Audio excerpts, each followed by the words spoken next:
하나님은 자기 아들, 딸들에게 영적인 전쟁터에서 입을 전신갑주, 무장을 준비해 두셨습니다.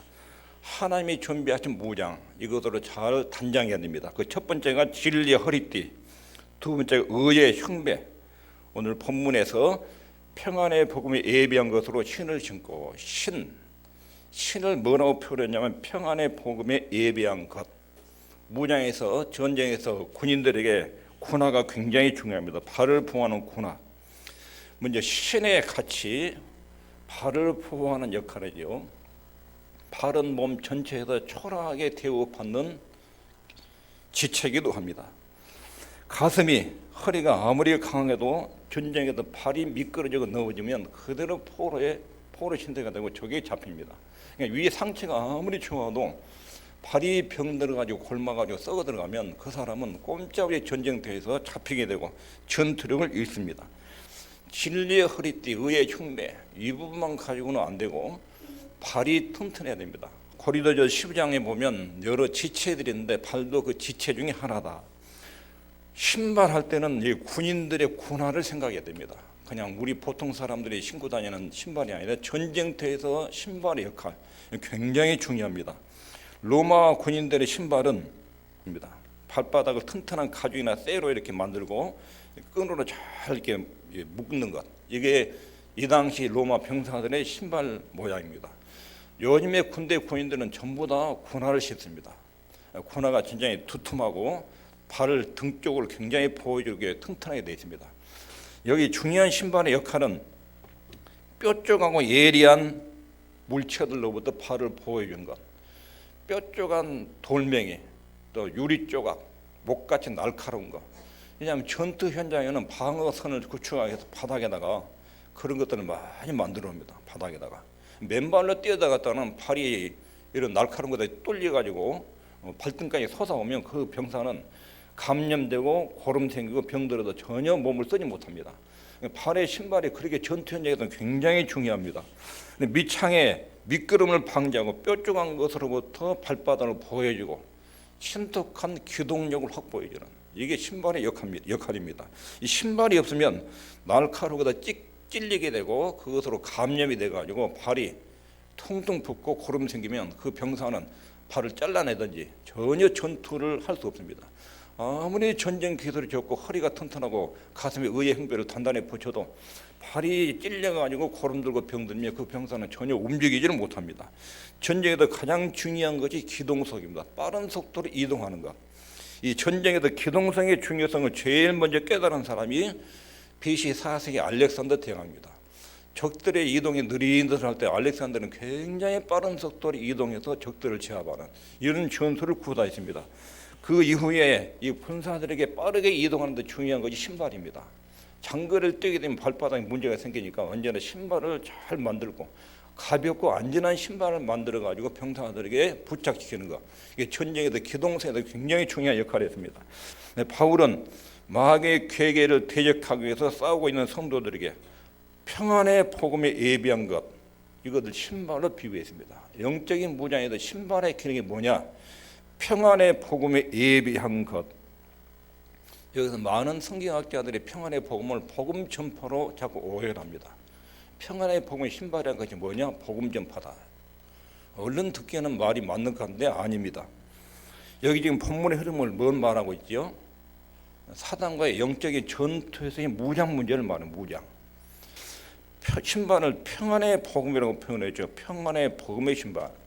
왜 평안의 복음이라고 표현했느냐 하면 성도가 평안의 복음으로 무장해야 영적인 전투에서 승리할 수 있다는 것인데, 평안의 복음은 예수님께서 우리 모든 죄를 위해서 죽으시고 부활하신 내용을 믿는 것, 예수님이 나를 위해서 죽으셨다가 3일 만에 다시 살아나셨다, 이것을 믿으면 이 믿음을 사단이 여러 가지 공격을 해도 하나님과 나와의 평화가 깨지지 않고 유지되도록 하는 신앙의 내용이기 때문에 평화의 복음으로 말하는 것입니다. 마귀의 공격에도 흔들리지 않도록 몸을 지탱해주는 역할을 하는 것, 이게 뭐냐? 평안의 복음에 예비한 신발이 영적으로 뭘 말하느냐?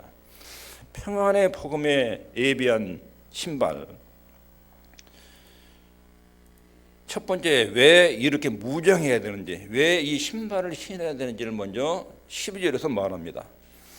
그래서 여기서 평안의 복음에 예비한 것, 예비한다는 말은 준비된 것, 잘 갖춰진 것, 미리 만들어 놓은 것. 바울은 왜 이런 장비로 발을 무장했다고 말하는지 12절에 그 이유를 말합니다.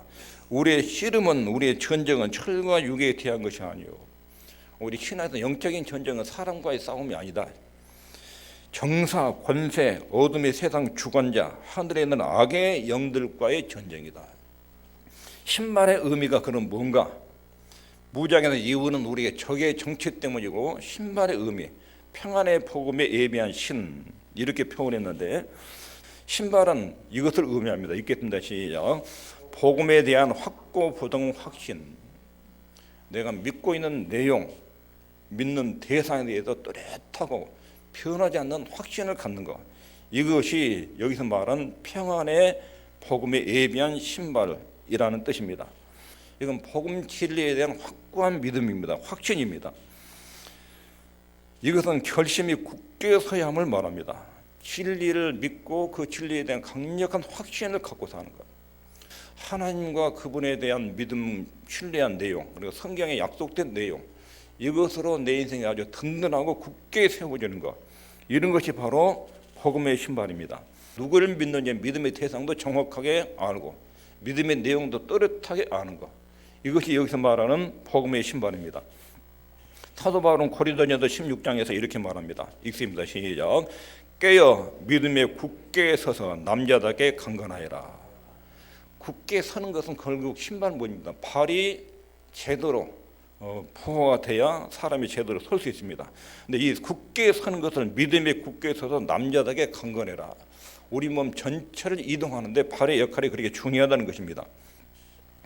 오늘날 교회와 통도를 볼 때 복음의 신을 신지 않는 사람들이 많습니다. 변질된 복음, 진리에 대한 타협. 여러분들이 교회 다니면서 믿음의 대상이 누군지, 믿음의 대상은 성부와 성자와 성령 삼일체 하나님이에요. 그분이 어떤 인격을 가진 분인지, 그 하나님은 인간에게 뭘 바라고 뭘 싫어하는지, 이것에 대한 정확한 감지가 있어야 돼요. 하나님이 나한테 뭘 이야기하고 약속하시는지, 하나님의 백성의 신분이 뭔지, 넘어지거나 미끄러지지 않고 서 있으려면 복음 진리를 정확하게 알아야 됩니다. 내가 믿고 있는 내용에 대해서 정확하게 알아야 되고, 내가 믿고 있는 분이 어떤 성품을 가진 분인지, 어떤 인격을 가진 분인지를 정확하게 아는 것, 이것이 복음의 신발입니다. 신구약 성경에 정확무한 하나님 말씀이라는 걸 믿습니까? 신약과 구약 성경에 오류가 없다. 이 진리에 굳게 서야 됩니다. 예수님의 신성, 예수님의 인간이고 하나님입니다. 이것도 수많은 공개를 받아서 교회가 많이 흔들리고 있습니다. 예수님의 동정녀 탄생, 예수님이 어떻게 남자 없이 여자의 몸으로 태어날 수 있느냐, 이것도 많이 혼란을 일으킵니다. 십자가의 예수님의 죽음, 십자가에서 예수님이 죽는 죽음이 우리 대속적인 죽음이냐, 아니면 모범적인 희생적 죽음이냐, 국가 해방 운동을 하다가 안 돼서 죽는 죽음이냐, 우리 죄를 위해서 하나님께 앞에서 우리 죄값을 치르기 위한 죽음, 이게 대속적 죽음이요. 근데 이렇게 안 믿는 사람들이 많아요. 교회 안에. 부활, 진짜냐 가짜냐, 승천, 하나님 보좌 우편에 앉으신 것, 재림, 이런 내용들에 대해서 끊임없이 진리가 흔들립니다. 그래서 그런 진리는 중요하지 않고 사랑하며 살고는 것이 중요하다, 이렇게 생각하는 요즘 성도들이 많이 생깁니다. 성령의 인격에 대해서, 성령이 하나님의 능력인가, 아니면 하나님의 인격을 가진 이 삼위 하나님이 한 분인가, 이런 문제에 대해서 확실하게 인식해야 됩니다. 이것이 복음의 신발을 신는 것입니다. 복음 진리가 무엇인지를 정확하게 정리하고, 이건 하는 것 따위 무너져도 흔들리지 않는, 이게 복음의 신발이에요. 내가 믿고 있는 것이 무엇인지 이걸 정확하게 알아야 되고 체험적으로 알아야 됩니다. 신구약 성경에 하나님이 나한테 들려준 말씀, 예수님 외에는 구원자가 없다는 것, 믿음으로만 구원받고 하나님 자녀가 된다는, 이런 진리들이 바로 복음의 신발입니다. 말씀을 세상 정신에 양보하지 않는 태도, 어떤 세상의 세력이 공격이 들어와도 내가 믿는 믿음의 내용을 양보하지 않는 것, 현대 사상과 문화의 공격, 끊임없이 말씀으로 대처해 나가야 됩니다. 이것이 복음의 신발을 신고 서 있는 것입니다. 이게 복음의 신발이에요. 고린도후서 1장 19절 읽습니다. 시작. 우리 곧 나와 실로아나 디모데로 말미암아 너희 가운데 전파된 하나님의 아들 예수 그리스도는 예하고 아니라함이 되지 아니하였으니 저에게만 예만 되었느니라. 아멘. 하나님 말씀에 대해서 예해야지 예했다가 아니요 이렇게 반응할 수 있느냐? 하나님의 아들 예수님은 하나님의 뜻에 대해서 예했지 예했다가 그게 아닌 것 같은데요. 이런 태도를 취한 적이 없다. 이런 뜻입니다. 진리는 정치처럼 타협 대상이 아니에요. 정치는 타협을 해야 돼요. 한일 간의 문제 이건 정치적 타협 문제예요. 남북 문제도 정치적으로 타협을 해야 돼요. 진리 문제는 정치처럼 타협하는 것이 아닙니다. 수백 년, 수천 년이 지나도 진리는 항상 변함없이 진리입니다. 그 내용을 확고하게 믿는 것이 복음의 신발입니다. 그 다음에 읽겠습니다. 시작. 하나님의 약속은 얼마든지 그리스도 안에서 예가 되니 그런즉 그로 말미암아 우리가 아멘하여 하나님께 영광을 돌리게 되느니라. 진리에 대한 반응이에요. 하나님 우리에게 자기 뜻을 딱 전달하셔요. 그러면 그 말씀은 항상 옳습니다. 내 상황에 안 맞아도 말씀과 안 맞아도 하나님 말씀은 항상 옳습니다. 이게 복음의 신발이에요. 진리에 대한 올바른 반응, 하나님 말씀은 언제나 옳고 내 생각이나 해석이나 상황이 잘못되어 있다. 이렇게 인정해야 됩니다. 우리 주변에 수많은 불신자들이 많아도 진리 안에 단호하게 서야 됩니다. 성공과 번영과 출세가 최고의 복이라고. 공부 많이 한 것이 최고의 복이고 돈 많이 버는 것이 최고의 복이고 높은 자리에 앉는 게 최고의 복이고 아무리 주변에 축복과 이렇게 변질된 축복을 가지고 막 쏘아내도 하나님 가까이 한 것이 최고의 복이다. 내가 하나님의 아들 딸 된 것이 최고의 복이다. 천국 준비하고 이 땅을 살아간 것이 최고의 복이다. 이런 가치관이 또렷하게 세워져 있는 것입니다. 가정에서, 일터에서, 교회에서, 자녀의 교육 면에 있어서 하나님 말씀하신 것이 맞다. 세상 가치관과 세상의 흐름이 잘못된 것이다. 나는 복음의 신발을 신었기 때문에 요동하지 않는다. 하나님 말씀대로 살면 지금은 틀린 것 같고 잘못된 것 같아도 이것이 반드시 결실한다. 시간이 지나면 안다. 이게 바로 복음의 신발입니다. 성경적 진리의 생활의 모든 부분을 지혜롭게 잘 처신하고 정리해야 됩니다. 이것이 복음의 신발입니다. 기도원 시대 때 300년사 생각해 보십시오. 미디안의 군대들이 약 10수만 명이 쳐들어왔어요. 10만 명이 넘는 군이 쳐들어왔어요. 이스라엘 군대를 모았어요. 3만 2천 명 정도 모았어요. 하나님이 하신 말씀에 3만 2천 명이 너무 많다. 쓸데없는 놈들이 너무 많이 왔다. 다 떨어내라. 돌아가라. 그러니까 약 2만 2천 명이 돌아갔어요. 10,000명 남았어요. 하나님 10,000명 보고 10,000명도 많다. 다시 선별해라. 그래 이 10,000명의 군인들을 물가로 데려갔어요. 물을 마시게 해라. 그러니까 물을 마시는 폼들이 다 각기 달라요. 근데 300명, 그중에 300명은 다 무릎을 꿇고 주변을 다 살피면서 손으로 물을 따가지고 다 이렇게 마시는 거예요. 바로 이 사람들을 선택해라. 그러니까 300명을 가지고 10수만 명을 어떻게 상대합니까? 말이 안 되지요. 기도원이 자꾸 의심이 돼가지고 어떻게 300명 가지고 이 사람을 상대합니까? 물었어요. 하나님이 이 300명 용사들은 하나님 우리와 함께 하신다. 우리가 이긴다. 이게 아주 꽉 채워져 속에. 하나님이 우리 기도원과 우리와 함께 하신다. 적들이 수요가 아무리 말해도 하나님 우리 편이니까 이긴다. 이런 확신이 꽉 채워진 사람이 300명이에요. 나중에 전쟁을 치료해서 이겼지요. 적들이 무너집니다. 그리고 적들이 무너지니까 나중에 막 적들의 전리품을 챙기느라고 사람들이 난리예요. 막 챙기느라고. 300명은 기도원과 함께 그 남은 잔병들, 폐잔병들이 한 15,000명 되는데 300명이 15,000명을 쫓아가요. 15,000명과 300명 싸우면 누가 이기겠습니까? 근데 300명은 기도원 명령을 듣고 따라가요. 15,000명을 300명이 전부 다 제압하라고 대표자로 딱 죽여 잡아가지고 끌고 와요. 300명은 하나님 말씀에 완전히 헌신된 사람이에요. 복음의 신발로 철저하게 무장된 사람들이에요. 하나님 이 시대에 어떤 사람들을 쓰느냐, 어떤 가문을 쓰느냐, 어떤 후손들을 쓰느냐, 복음의 신발을 신는 사람. 하나님 말씀하시면 틀림이 없다. 세상에 아무리 떠들어도 하나님 말씀이 맞다. 이런 확신을 가진 것, 이게 복음의 신발이에요.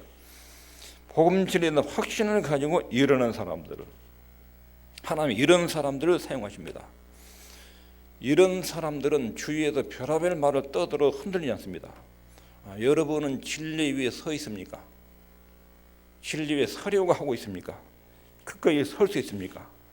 아니면 한 번은 세상에, 한 번은 진리에 아주 불안정하게 살아갑니까?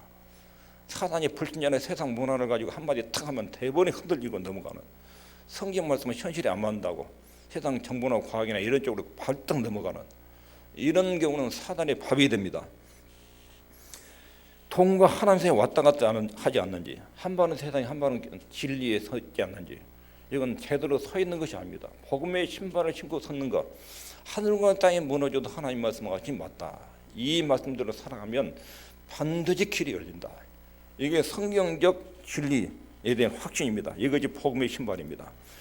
두 번째 복음의 신발은 신중성 경계성이에요. 확고부동한 확신이 복음의 신발이고, 신중성 경계성, 우리가 맞서고 있는 원수의 특성을 알아야 됩니다. 여기 있겠습니다. 시작. 깨어 믿음에 굳게 서서 남자답게 강건하여라. 깨어라. 원수의 특성을 알기 때문에 주님께서 지금 이렇게 말씀하십니다. 깨어라. 예수님은 깨어 다음에 기도해라 이렇게 표현했어요. 깨어라, 기도해라, 근신해라, 이 말은 늘 같이 따라다닙니다. 깨어라고 하신 이유가 있습니다. 그 이유는 첫 번째, 시험 들지 않게 해서 깨어라. 예수님이 십자가 죽으시기 전날 밤에 시험에 들지 않도록 깨어서 기도해라 이렇게 제자들에게 당부했습니다. 깨어라고 기도해라 하는 말씀은 신구약 성경에 자주 많이 나옵니다. 바울 사도는 에베소 교인들에게 표현할 때 행할 것을 자세히 주의하라, 깨어란 말을 이렇게 변형적으로 표현했습니다. 우리가 상대하는 원수가 설치한 덕과 올무, 날카로운 장애물들이 많기 때문에 그렇습니다. 하나님의 자녀들이 세상사를 살아가는 것은 수많은 지뢰밭을 걸어온 것 같습니다. 지뢰밭. 잘못 밟으면 터져 죽어요. 하나의 인도를 받아주고 피해 나가야 돼요. 죄의 지뢰밭을 피해 나가야 돼요. 이러면 바짝 깨어 있어야 됩니다. 여기 또 깨어라고 강조한 이유는 두 번째, 쉬지 않고 공격하는 원수 때문에. 사단은 휴식이 없습니다. 근신하라, 깨어라. 너희 대적마귀가 우는 사자같이 두루 다니며 삼키자를 찾는다. 우는 사자처럼 낮이나 밤이나 덤빕니다. 마귀는 낮이나 밤이나 덤비는 특성을 가지고 있습니다. 우리의 대적 사단은 전혀 휴식 시간이 없습니다. 마귀는 지체거나 피곤함이 없습니다. 마귀의 정사, 군세, 악한 영향력, 이것들을 동원해서 하나님의 자녀들을 공격하는데 이놈은 쉬지 않습니다. 그래서 밤낮으로 대비해야 됩니다. 세 번째, 깨어라고 말씀하신 것은 마귀의 공격은 예측할 수 없습니다. 우리는 어디서 마귀의 공격이 올지 모릅니다. 어떻게 공격을 받을지도 모릅니다. 오늘 예배 드리는 이 시간에도 마귀의 공격으로 생각이 산만한 사람이 있습니다. 많은 잡념들이 머릿속에 돌면서 저 하나님 말씀에 나하고 뭔 상관이냐, 이런 생각들이 들어오면서 잡념에 빠져 있는 사람이 있습니다. 예배 때 사단의 공격을 받고 있는 것입니다. 기도 드릴 때도 도대체 기도를 할 수 없습니다. 얼마나 헛된 생각들이 많이 일어나는지. 그래서 섰다고 생각하는 자는 넘어질까 조심하라 이렇게 경고합니다. 언제 원수가 쳐들어올지 알지 못합니다. 최근에 특별하게 하나의 은혜를 받았다고 그거 믿었다가는 그 다음날 바로 넘어집니다. 오전에 충만하게 예배 때 은혜를 받고 집에 갔다가 바로 그 자리에서 엎어질 때가 있습니다. 예배 끝나고 가다가 마귀의 공격에 넘어질 수 있고 인간관계가 큰 싸움판으로 번지기도 합니다. 예수님이 마귀의 공격을 언제 받았습니까? 요단강에 가서 성령께서 베드로 형체로 충만한 임한 직후에 마귀가 찾아왔습니다. 그러고 나서 40일 동안 광야에서 마귀한테 시험을 받으셨습니다. 성령의 세례를 받은 직후에 사단은 언제든지 공격할 수 있습니다. 그렇기 때문에 늘 깨어 있어야 한다는 것입니다. 그리고 마귀가 얼마나 교활한지 모릅니다. 악한 마귀가 항상 우리를 엿보고 숨어 기다리고 있습니다. 에베소 4장 14절에 이는 우리가 이제부터 어린아이가 되지 아니하여 사람의 괴술과 간사한 유혹에 빠져 모든 교훈의 풍조에 밀려 요동치 않게 하리 함이라. 은혜 받을 때 아주 친한 친구들의 대화를 통해서 사람의 마음을 탁 칩니다. 그래가지고 신앙이 그냥 폭삭 망가지도록 그렇게 공격을 다닙니다. 이게 간사한 유혹이랍니다. 간사한 유혹. 그 다음에 사람의 괴술, 속임수죠. 재빠른 동작으로 사람을 속여 넘기는 게 사람의 괴술입니다. 그 다음에 교훈의 풍조, 밀려서 요동치 않게 교훈의 풍조라는 것은 거짓 교사를 통해서 이상한 내용을 가르치는 거예요. 비슷한 내용으로 진짜를 몰아보도록 헷갈리게 만드는 거예요. 이게 교훈의 풍조예요. 사단이 이런 방식으로 공격을 합니다. 사람의 괴수를 간사한 유혹, 교훈의 풍조. 사도 바울이 고린도후서 2장 11절에 이는 우리로 사단에게 속지 않게 하려 함이라. 우리가 그 괴계를 알지 못하는 바가 아니로다. 고린도 교회 잘못한 사람을 용서한 문제에 대해서 교회가 막 들끓고 난리가 났어요. 잘못한 사람을 용서하는 문제를 사단이 이용하는 거예요. 교회가 갈등이 아주 심하게 일어났어요. 사단이 바울 사도가 이 부분에 대해서 사단에게 속지 않게, 사단의 속임수를 잘 안다. 용서의 문제에서 사단이 우리를 어떻게 속인지 안다. 속지 않게 하려 함이라. 그 괴를 우리가 잘 안다. 마귀의 책략을 알고 있다는 거예요. 마귀가 익숙하게 사용하는 위장소를 알고 있다는 거예요. 이것을 방어하려면 복음의 신발을 신어야 돼요. 진리에 대한 확실한 믿음을 갖고 확신을 가져야 돼요. 내가 믿는 진리를 명확하게 알아야 되고, 이 말씀은 하늘과 땅이 무너지고 별하별 세상에 잡음이 일어나도 이것은 절대로 흔들리지 않는다. 여기에 딱 기대는 거, 이게 복음의 신발이에요. 복음 전파가 복음의 신발이 아닙니다. 진리에 대한 확고부동한 신념, 믿음, 확신, 그게 복음의 신발이에요. 우리는 마귀의 교활함을 알아야 됩니다. 사단의 변화무쌍한 전소를 간파해야 됩니다. 마귀의 전소는 굉장히 변화무쌍합니다. 때로는 우는 사자처럼 공격합니다. 우는 사자처럼 공격한다면 핍박과 환난으로 때리는 거예요. 북한같이. 남한은 그렇지 않아요. 광명의 천사로 가진 남한 같은 데 나타나요. 고린도서 11장 14절에 이것이 이상한 일이 아니라 사단 자기를 광명의 천사로 가장하나니. 마귀는 항상 추하고 불결하고 더러운 모습으로만 나타나지 않습니다. 잔인하고 무자비한 모습으로만 나타나는 것이 아닙니다. 때로는 마귀는 굉장히 상냥하고 정겹고 정답고 애교 있고 예의 바르게 등장합니다. 중요한 것은 그 내용을 들어봐야 됩니다. 예의 바르고 친절하고 깡패 같고 어떻든 간에 그 내용이 무엇을 말하고 있는지, 성경에 대해서 어떻게 말하고 있는지, 우리가 믿는 믿음의 내용을 어떻게 설명하고 있는지, 그것으로 분별되는 것입니다. 외형적 태도로 분별하는 것이 아닙니다. 마귀의 전설은 자주 바꿉니다. 때로는 신랄하게 나를 비난할 때가 있습니다. 그러다가 금방 그 다음에 알랑거리면서 접근하는 경우도 있습니다. 때로는 아주 그럴듯하게 합리적인 방법으로 죄를 짓게 하기도 합니다. 논리를 잘 만들어서 이게 죄인지 죄가 아닌지 모를 정도로 자기 나름대로 논리에 빠져가지고 죄를 범하고 그 죄인 줄도 모릅니다. 마귀의 목적은 어떤 방법을 쓰든지 하나님의 자녀를 넘어뜨리는 데 있습니다. 마귀는 성경을 잘 인용하기도 합니다. 때로는 너는 구원의 가망이 없다, 이렇게 속이기도 합니다. 그 다음에 너는 너무 착하니까 예수를 안 믿어도 너는 구원받을 수 있다, 이렇게도 속입니다. 하나님이 중요하게 여긴 것은 믿음이 아니라 선행이다, 이렇게 속이기도 합니다. 믿는다고 믿어봤자 착하게 못 살면 그게 뭔 소용이냐, 행동이 바라야지 믿는 내용보다, 이런 식으로 공격하기도 합니다. 흔하게 의롭게 살지 못하면 너는 구원받지 못한다, 이렇게도 공격합니다. 너 그따위로 살아가지고 어떻게 하나님 자녀 천국 되겠느냐, 이렇게 공격하기도 하고, 때로는 믿음으로 살고 마음대로 살아도 구원받는다, 이런 쪽으로 아주 양극단에 치우쳐서 넘어지도록 공격합니다. 마귀는 두 극단에 치우쳐합니다. 어떤 경우는 건강은 밝히고 취미생활 하듯이 인생을 살아라, 열심히 살기 위해서 바쁘게 살아야 된다, 이렇게 유혹을 합니다. 한쪽은 느슨하게 건강 챙기고 네 마음대로 편안하게 살아라, 한쪽에는 바쁘게 열심히 살아라, 양극단으로 속게 만드는 거예요. 마귀는 우리에게 문제를 일으키기 위해서 아무것도 가리지 않습니다. 진리와 믿음에 대해서 끊임없이 의심하도록 현혹합니다. 말씀도 이탈해서 기적과 표적에 휩쓸리기도 합니다. 기적적인 신앙으로 팍 돌려가지고 하나님 성경적 가치를 인정하지 않게 만들기도 합니다. 또는 성경적 이해력만 쏠리게 만들고 영적 경험이나 하나님의 능력과 체험에 대해서는 전혀 무시하는 이런 쪽으로도 쏠리게 만듭니다. 어떤 거는 방정으로 영적으로 병들게 해놓고 다음에는 너무 꼼꼼하고 치밀하고 초도면면한 쪽으로 사람이 기울게 만듭니다. 양극단, 될 대로 되라, 방정으로 편안한 삶, 한쪽에는 너무 꼼꼼하고 초도면밀한, 둘 다 함정들입니다. 한쪽에는 반율법주의, 예수 믿었으니까 율법은 다 끝났다, 마음대로 그냥 방종하게 방탕히 사는 것. 또 한쪽에는 율법주의, 하나님의 법을 철저하게 세밀하게 지키지 않으면 구원받지 못한다. 이런 율법주의, 이 사단의 양극단을 가지고 치는, 진리가 제대로 서 있지 않으면, 복음의 신발을 제대로 신고 있지 않으면 이런 공격이 그대로 무너집니다. 오늘 말씀을 정리하면 간단하게, 복음의 신을 신는다는 것은 복음에 대한 확고부동 확신입니다. 확신. 왜 그렇게 해야 되느냐? 왜 이 신발을 신어야 되느냐?